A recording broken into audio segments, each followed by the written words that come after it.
Bonjour, bonjour à vous, j'espère que vous allez toutes et tous bien.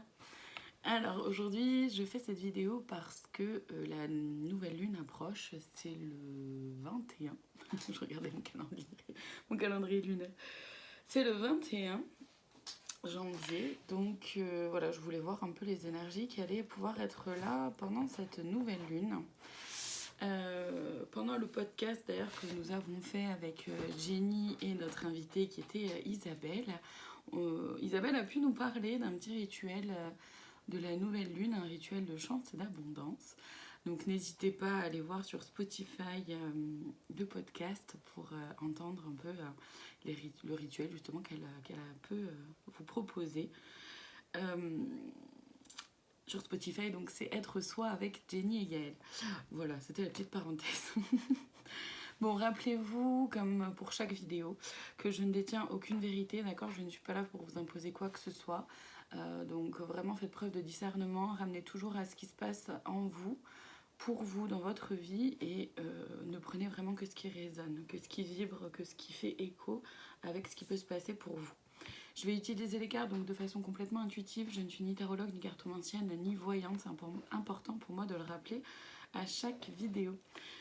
Voilà, je vais tout de suite aller voir dans les cartes. En fait, ça me pousse vraiment à ça. Donc, je ne vais pas chercher plus. Je fais ce qu'on me dit. Allez, on y va. Il y a encore des nettoyages. Il y a encore des nettoyages, des purifications qui vont être... qui vont avoir lieu. On va se libérer encore de pas mal de choses du passé. En tout cas, ces énergies-là, c'est ce qu'elles vont nous proposer d'après ce que je ressens dans un premier temps. Pardon, je recadre.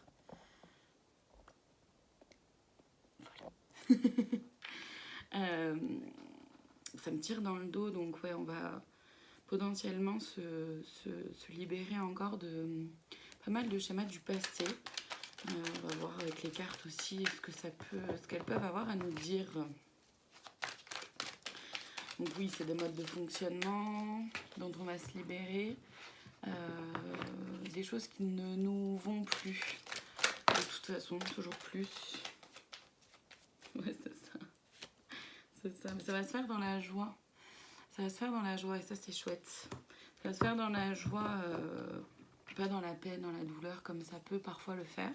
Et c'est ok aussi, de toute façon, des fois, c'est intéressant aussi de passer par ces moments-là qui sont pas agréables, pas confortables sur le moment. Mais là, c'est vraiment plus dans la joie, dans quelque chose d'un peu plus, une énergie, je vais la mettre là, une énergie un peu plus douce, plus festive, plus joyeuse. Non, j'en ai eu beaucoup d'un coup. Ouais, on a la roue de la fortune, c'est ça, c'est un renouveau. Hein. C'est un renouveau avec la force et la tour. Donc ouais, en gros, de ce que je ressens, l'objectif de tout ça, de toute façon.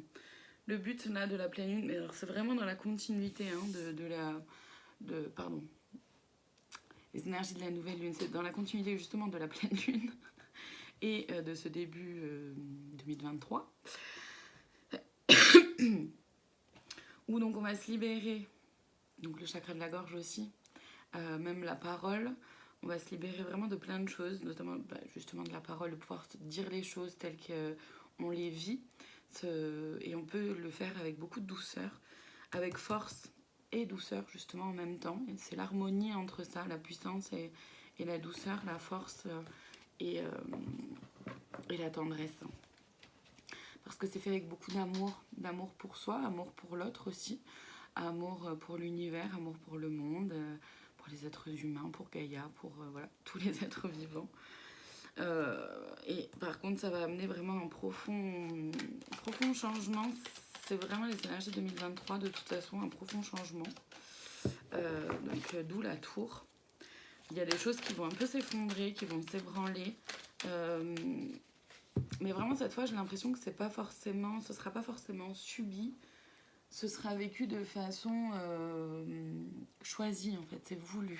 C'est-à-dire que voilà, maintenant, je sais qu'il y a des choses qui correspondent plus, donc je veux plus ça dans ma vie, donc je fais les changements nécessaires.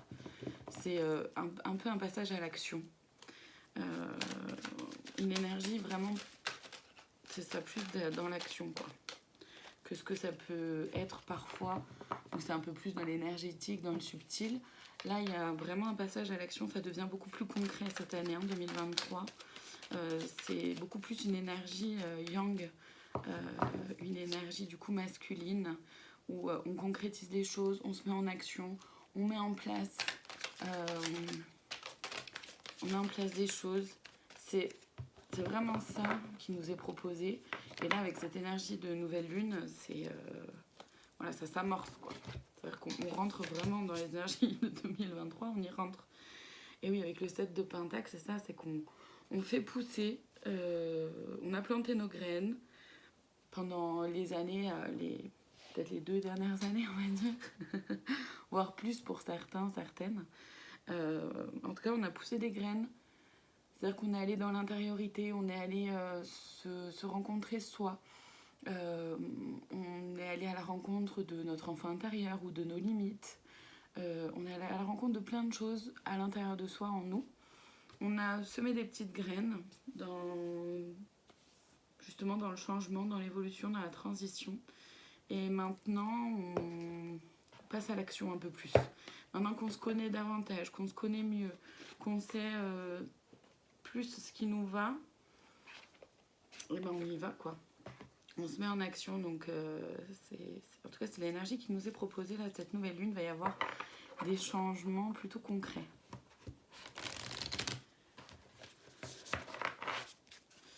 Je vais aller voir les défis qu'on pourrait avoir à relever, du coup, avec cette nouvelle lune. Ok, on a quoi? La communication, bah ouais. La communication, le chakra de la gorge, hein, tout à l'heure. Le respect et l'apprentissage, ouais, ok, c'est chouette. Donc la communication, c'est vraiment, donc voilà, apprendre, comme je disais tout à l'heure, finalement. Le défi, ça va être de vraiment pouvoir apprendre à se respecter soi, apprendre à communiquer les choses, sa propre vérité avec douceur, force en même temps, etc. C'est-à-dire de vraiment, je pose mes limites. Ça va être de vraiment pouvoir se dire pleinement, sereinement, sans avoir peur, en fait, peur de perdre l'autre, ou peur de perdre son amour, ou peur de perdre son respect, admettons. En fait, sans tout ça, justement, ça va être de se dire, ok, bah là, en fait, moi, je dis ma vérité. Je dis ce qui se vit pour moi, ce qui se passe pour moi. C'est ma vérité, c'est mon point de vue. Ça ne veut pas dire que c'est la vérité absolue. Simplement, on est plus vraiment dans ce partage-là de se dire soi. Et l'apprentissage, c'est justement ce que je mets avec ce mot-là, c'est qu'on peut le séparer en 2 mots, l'apprenti-sage. Donc, on devient des apprentis sages. C'est un peu chouette quand même, tout ça. C'est beaucoup dans la bienveillance, c'est très doux. Justement, c'est pour ça que la première carte, là, le 4 de bâton, était... je la voyais vraiment dans la joie, dans la douceur, dans le partage, en fait, les uns les autres. Et c'est vraiment ça. Les autres défis, parce qu'il y en aura d'autres. Est-ce qu'il faut que j'aille chercher dans un... Non.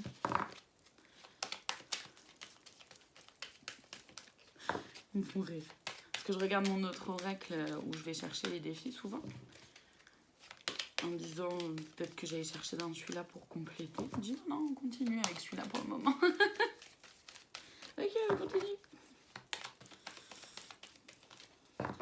Ok, ouais, le respect, c'est aussi le respect... Donc c'est le respect de soi, évidemment, le respect de l'autre, du tout.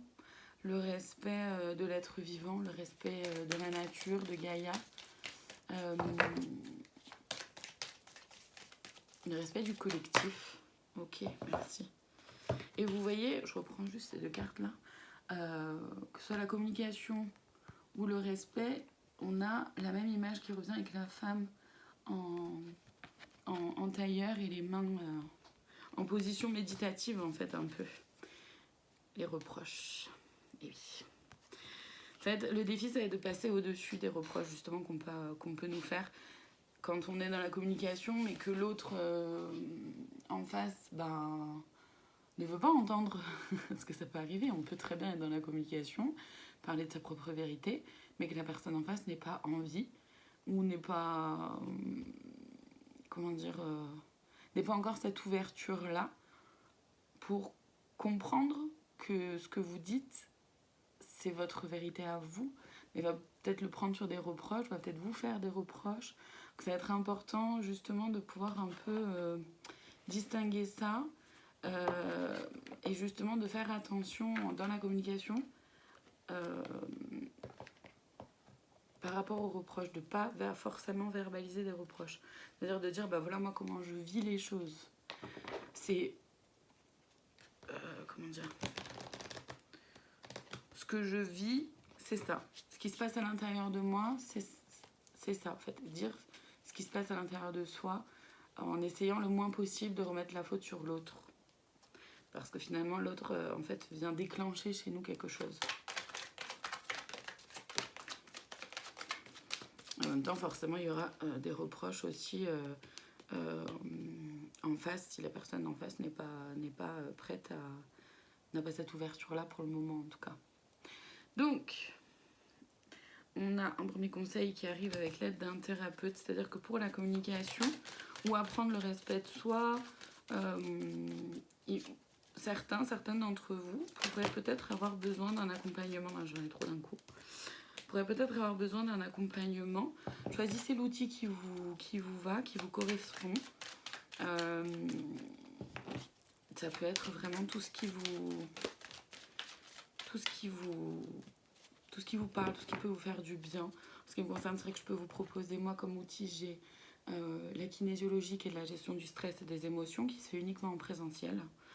Il y a le magnétisme ou les énergies du magnétisme où je mets vraiment des mots sur des mots M-A-U-X. C'est comprendre ensemble ce qui se passe, ce qui se joue. Et il y a les guidances thérapeutiques que je propose en vidéo ou en visio ou en présentiel. On continue avec la trahison qui arrive. C'est vrai que de toute façon, en se respectant davantage, soit en posant ses limites, en étant dans la communication de ce qu'on vit, etc., et d'être vraiment dans cette action-là de mettre en place les choses pour soi et pour les autres en même temps. Et forcément, il y a des gens à qui ça va pas plaire. Il y a des gens à qui ça va pas plaire. Donc, voilà, rappelez-vous que dans tous les cas, ça permet de faire un peu de ménage aussi. Quelquefois, ça peut plus mal. Et les personnes reviendront ou pas. Ça, c'est vous verrez. Et il y a la trahison qui est là parce que on peut se sentir trahi si on se communique avec authenticité, si on communique sa vulnérabilité, qu'en face c'est pas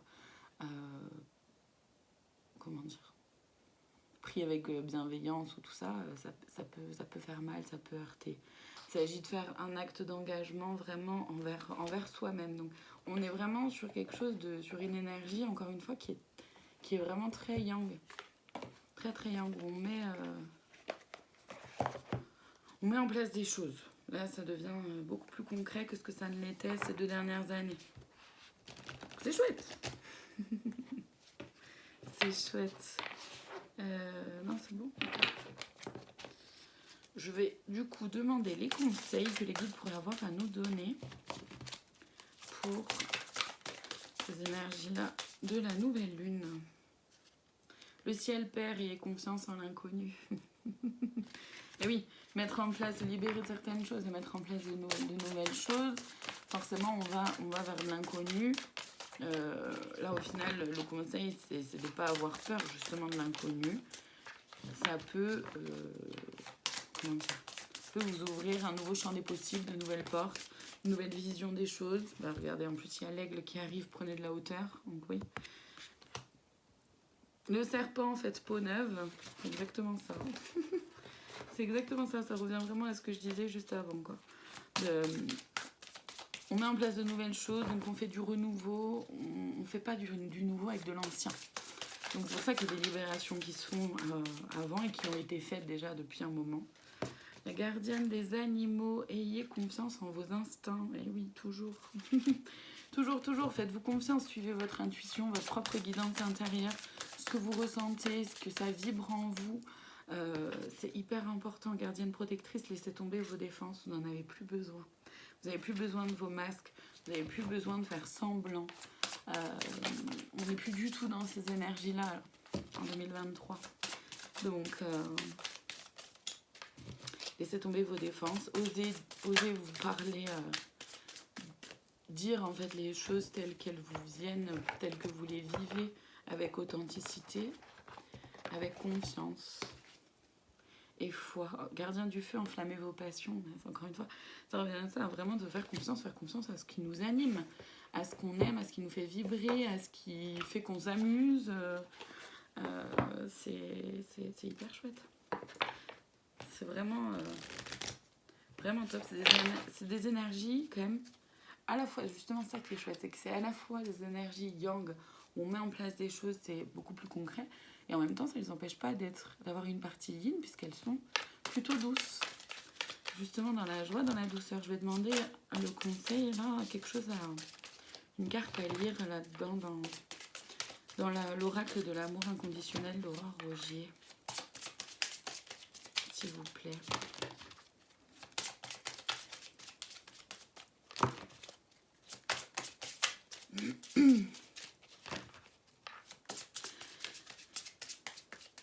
Ouais, c'est rigolo parce que c'est à la fois, donc comme je disais, une énergie très yang où on met en place des choses, etc. Et en même temps, c'est une énergie donc douce, comme je le disais, c'est une énergie où on ne va pas trop vite, en fait. On met en place des actions, on met, comment dire, ça peut être déjà de se noter les étapes, c'est une action. Parce que c'est une énergie en même temps très douce, un peu de repos, on prend son temps. Non, j'en ai trop d'un coup. On prend son temps, on y va tranquille. C'est une énergie, c'est pas un dynamisme comme ça de fou. Hein. On pose des petites actions comme ça, par-ci, par-là. C'est concret et en même temps c'est tranquille. On y va pas à pas, tranquillement. Chacun a son rythme. C'est important de respecter son propre rythme. C'est important aussi de ne pas avoir envie de vouloir aller trop vite non plus. Pour le moment, c'est un peu... Ouais, je vois une tortue, c'est ça. C'est que c'est un peu le... C'est la tortue, quoi. On y va doucement, on avance doucement mais sûrement vers un renouveau, vers quelque chose, merci, qui nous ira mieux à soi. Ah, il y en a deux, ok. S'ouvrir au monde et l'émulation. Alors, je vais commencer par aller lire l'émulation parce que je ne sais pas ce que ça veut dire. C'est pas la première fois en plus que je tombe dessus. J'étais allée voir et puis j'ai oublié. Alors, l'émulation. Je vous la lis. Vous êtes en pleine émulation avec vous-même. Les choses se dessinent, se précisent. Vous voyez enfin la sortie, c'est ça. Vous commencez à percevoir comment faire, comment avancer, et cela vous exalte. C'est formidable, mais n'allez pas trop vite pour autant. C'est exactement ce que je viens de dire. Laissez émerger en vous la véracité, ce qui résonne dans votre cœur, et vous verrez ensuite comment agir parfaitement dans la situation donnée. Vous n'êtes pas loin, comme un fruit qui a besoin de mûrir ou un plat d'être bien cuit. Il s'agit de le sortir de la terre ou du four, ni trop tôt ni trop tard. Laissez mûrir en vous ce que vous voyez déjà naître, et vous vous en régalerez d'autant plus le moment venu. Laissez-vous mûrir encore un petit peu, en savourant la jouissance de savoir ce qu'il va se passer. L'excitation, qui est parfois synonyme d'agitation, n'est en fait qu'une énergie propice à vibrer la joie encore plus fort, avec un doux mélange de fierté. Soyez heureux et heureuse de ce qu'il se passe, car le grand jour arrivera bientôt. En fait, ça résume parfaitement ce que j'ai dit juste avant, c'est génial. Je vais aller voir, donc, s'ouvrir au monde. Hop. S'ouvrir au monde, la 12. On y va. Vous avez passé suffisamment de temps de votre intériorité à réfléchir, ce que je disais au tout début. Maintenant, amusez-vous à explorer de nouveaux horizons. Faites ce que vous n'avez encore jamais fait, c'est ça, de se faire confiance, d'aller vers un renouveau, de faire peau neuve, c'est ça. Changez quelque chose dans vos habitudes. Oui. Cela vous stimulera, réveillera votre créativité et fera du bien à votre énergie qui était trop stagnante ces derniers temps. Lors d'une introspection profonde, il est toujours nécessaire à un moment donné de désaxer ce qui a été trouvé. C'est comme cela que l'équilibre se trouve. Vous êtes resté trop longtemps enfermé dans une vision du monde, il est temps que celle-ci s'élargisse et s'améliore. C'est chouette! C'est chouette, c'est chouette. Je vais aller hop, chercher. Hop. Simplement, le petit conseil de plus, la cerise sur le gâteau, comme j'aime l'appeler. Il est déjà là. Ah bah il y en a deux aussi. Ah bah ouais. Oh c'est génial. C'est génial. Laisse-toi aller et l'amour de soi. Allez, je commence par laisse-toi aller. Suis le flot de la vie. Sens-toi libre et libéré. Tu n'as rien à faire. Laisse-toi juste porter par le courant. C'est exactement ça, cette énergie-là que je vous disais. C'est à la fois on met en action des choses, mais en même temps on y va tranquille. Il y a un timing pour tout, c'est ça, c'est se laisser juste porter par le courant, par ce qui vient.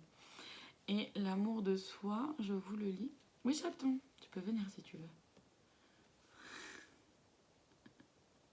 Elle s'avance d'un petit pas timide. Oui, bébé. Alors, l'amour de soi. Accepte-toi comme tu es et aime-toi avec tes qualités et tes défauts.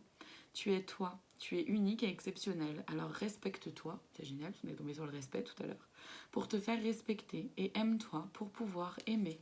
C'est beau, c'est chouette. Bon ben voilà. Ces énergies de nouvelle lune sont plutôt sympathiques, je trouve. Voilà, n'hésitez pas à mettre un commentaire si ça résonne en vous, mettre un petit pouce aussi, partager la vidéo YouTube sur vos propres réseaux s'il y a quelque chose qui vous parle. En tout cas, je vous remercie infiniment de votre présence et je vous dis à très bientôt pour d'autres vidéos. Merci à vous.